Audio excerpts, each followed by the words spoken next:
Money. We spend it every single day without really thinking about where it goes.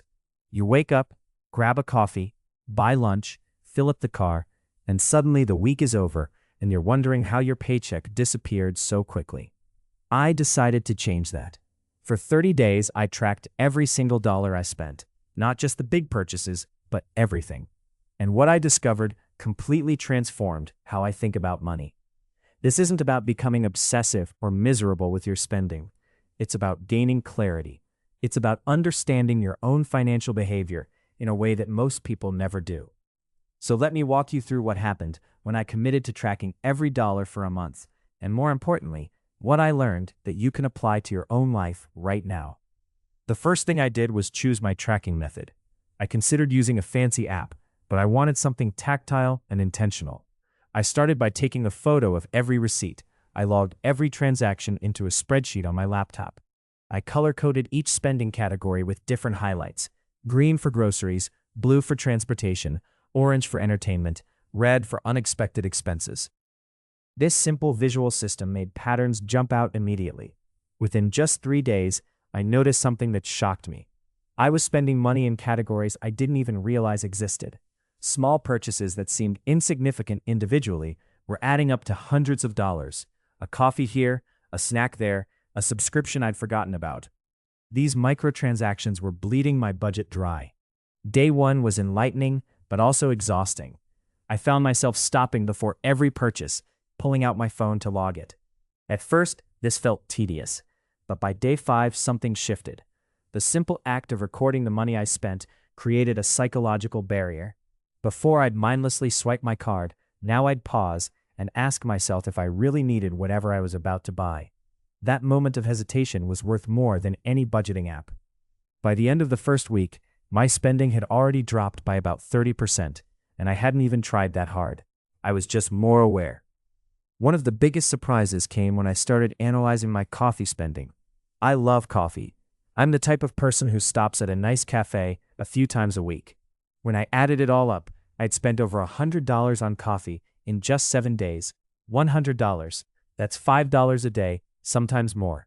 Multiply that by 52 weeks, and you're looking at $2,600 a year on coffee alone. For some of you listening, that might not seem like much, but when I framed it as 6 months of streaming subscriptions, or a nice vacation, or half the cost of a used car, it suddenly felt very real. I didn't cut out coffee entirely, but I changed my behavior. I started making coffee at home on weekdays and treating the cafe visits as weekend treats. That simple shift brought my coffee spending down to $30 a week, which felt sustainable and still allowed me to enjoy something I love. This taught me an important principle. Tracking doesn't mean deprivation, it means intentionality.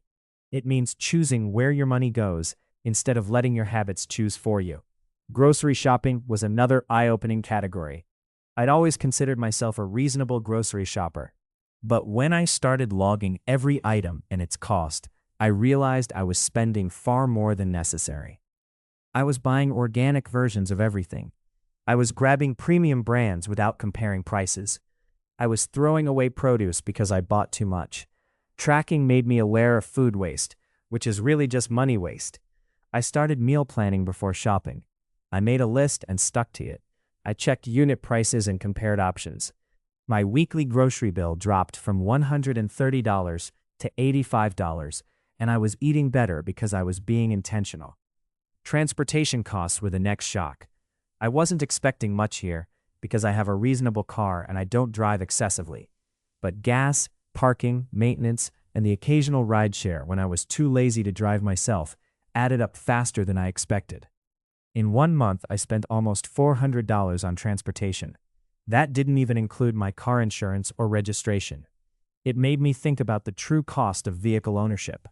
I started combining trips, carpooling when possible, and using public transportation more often.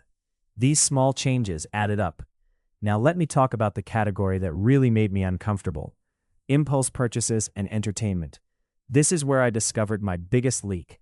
I'm not a big spender on clothes or gadgets usually, but I found hidden spending everywhere.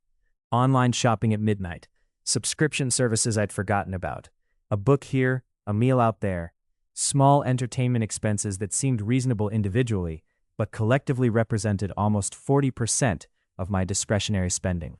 I had 6 streaming services. 6. I was paying for shows and movies I rarely watched. I subscribed to a gym I went to once a month. I was buying books even though I had dozens unread on my shelf. This is where tracking became genuinely transformative. I canceled 4 streaming services, keeping only the 2 I actually used regularly. I adjusted my gym membership to a cheaper option or started working out at home.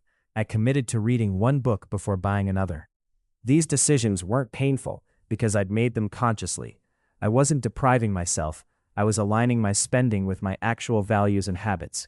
This is crucial. Tracking isn't about punishment, it's about making choices that reflect who you actually are. By day 15, I had enough data to create meaningful visualizations. I made pie charts showing how my money was distributed. I calculated percentages for each category. And here's what really stood out. I was spending 52% of my discretionary income on things that didn't align with my core values. More than half my money was going toward things that didn't matter to me. This realization was uncomfortable but powerful. If I could redirect that 52%, I could fundamentally change my financial life. I started thinking differently about money. Instead of thinking about the cost of a coffee in dollars, I thought about it in time. That $5 coffee represented about 15 minutes of my work time. Was it worth 15 minutes of my labor? Sometimes yes, sometimes no. This reframing helped me make better decisions. A $30 lunch out, that's 90 minutes of my work time. A $100 new pair of shoes, that's 300 minutes, or 5 hours. This perspective made spending feel more real and consequential. One thing I was surprised to discover was that tracking spending actually made me happier. When I deliberately chose to spend money on something, it felt better than mindless consumption. I bought fewer things, but the things I bought brought more joy. I noticed I was spending less on convenience and more on experiences that actually mattered. Instead of buying expensive takeout because I was tired, I'd order in less often but savor it more when I did. Instead of buying books impulsively, I read the ones I owned and valued them more. Food delivery became another stark category for analysis. I like convenience. I like not having to cook. But when I tracked it, I was spending $50 per week on food delivery. That's $200 a month for food I could cook at home for maybe a third of the cost. The convenience wasn't worth the financial hit. I've now cut that down to maybe twice a month, and I genuinely enjoy it more because it feels like a treat rather than a default behavior.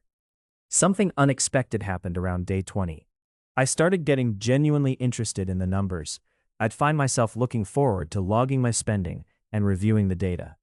I created more detailed categories. I started tracking spending per day and looking for patterns. I noticed I spent more on entertainment when I was stressed or bored. I spent more on food when I hadn't slept well. I spent more on convenience items when my schedule was chaotic. This self-knowledge was genuinely valuable. I could now predict my own behavior and adjust accordingly. I want to be clear about something important. This experiment wasn't about becoming cheap or miserly. I still enjoyed my life. I still went out with friends. I still bought things I wanted. The difference is that now I was making intentional choices instead of operating on autopilot. There's a huge difference between choosing to spend $70 on a nice dinner because it aligns with your values and accidentally spending $70 because you didn't think about it. One of the most interesting findings involved subscription services. I discovered I was spending $140 per month on subscriptions across various platforms. That's almost $1,700 a year. Most of these subscriptions were things I'd signed up for with good intentions and then forgotten about. A meditation app I never used, a productivity tool I meant to try, a meal planning service that seemed like a good idea at 3 in the morning. Tracking exposed this waste immediately. I now do a quarterly subscription audit. If I haven't actively used something in a month, it's gone.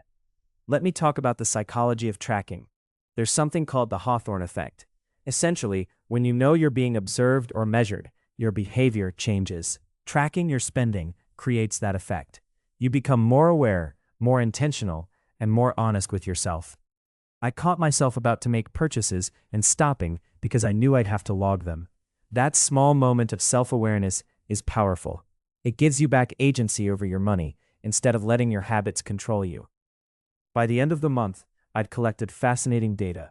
I'd spent 38% less than I would have spent if I'd continued with my previous habits. That's money I could have spent, but didn't.